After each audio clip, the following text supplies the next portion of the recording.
মৌসুমী বায়ুর প্রভাবে গত কয়েকদিন ধরে নোয়াখালীতে হালকা থেকে মাঝারি ধরনের বৃষ্টিপাত হয়েছিল, কিন্তু গতকাল রাত থেকে কিন্তু নোয়াখালীতে একটানা ভারী বর্ষণ শুরু হয়। তো আমরা সবশেষ কথা বলেছিলাম জেলা আবহাওয়া অফিসের সাথে।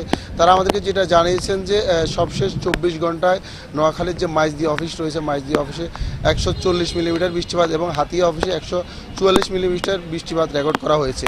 এছাড়া আমি জানিয়ে রাখি যে আসলে এই বৃষ্টিপাতের কারণে কিন্তু নোয়াখালীর এই যে পৌর এলাকা সহ যে নোয়াখালীর 8টি উপজেলা রয়েছে, এটি কিন্তু চতুর্থবারের মতো জলাবদ্ধতা সৃষ্টি হয়েছে।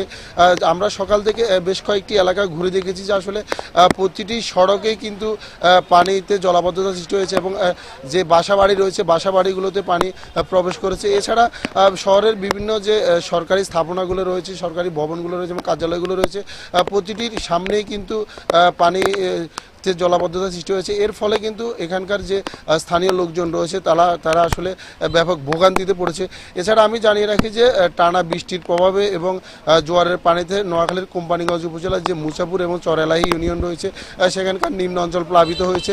ওখানে প্রায় 200-রও বেশি পরিবার পানিবন্দী হয়েছে বলে আমরা স্থানীয় লোকজনের সাথে কথা বলে জেনেছি। এছাড়া জানিয়ে রাখি এখানকার লোকজন যেটি বলছে যে আসলে নোয়াখালী বিশেষ করে পৌরসভার যে জলাবদ্ধতা সেটি কিন্তু আসলে দীর্ঘদিন সমস্যা। যারা অতীতে জনপ্রতিনিধি ছিল তারাও কিন্তু আসলে এই জলাবদ্ধতা নিরসনে স্থায়ী কোনো উদ্যোগ গ্রহণ করেননি। এছাড়া বর্তমানেও যারা দায়িত্বে রয়েছেন তারাও আসলে দৃশ্যমান কোনো কাজ করেননি বলে তারা আমাদেরকে অভিযোগ করেছেন।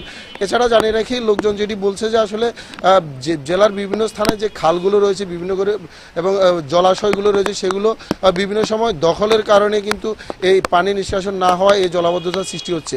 তো তারা বরাবরের মতোই দাবি জানাচ্ছেন যে নোয়াখালী পৌর এলাকার যে ড্রেনেজ ব্যবস্থা এবং ড্রেনেজ ব্যবস্থা সহ জেলার যেখানে খালগুলো দখল হয়েছে এবং জলাশয়গুলো ভরাট করা হয়েছে সেগুলো আসলে দ্রুত সময় উচ্ছেদ করে আসলে এই পানি নিষ্কাশনের ব্যবস্থা না করলে গত বছরের যে আগস্টে যে ভয়াবহ বন্যা হয়েছিল আবারও সেই আরেকটি বন্যার জন্য এই নোয়াখালীবাসীকে অপেক্ষা করতে হবে।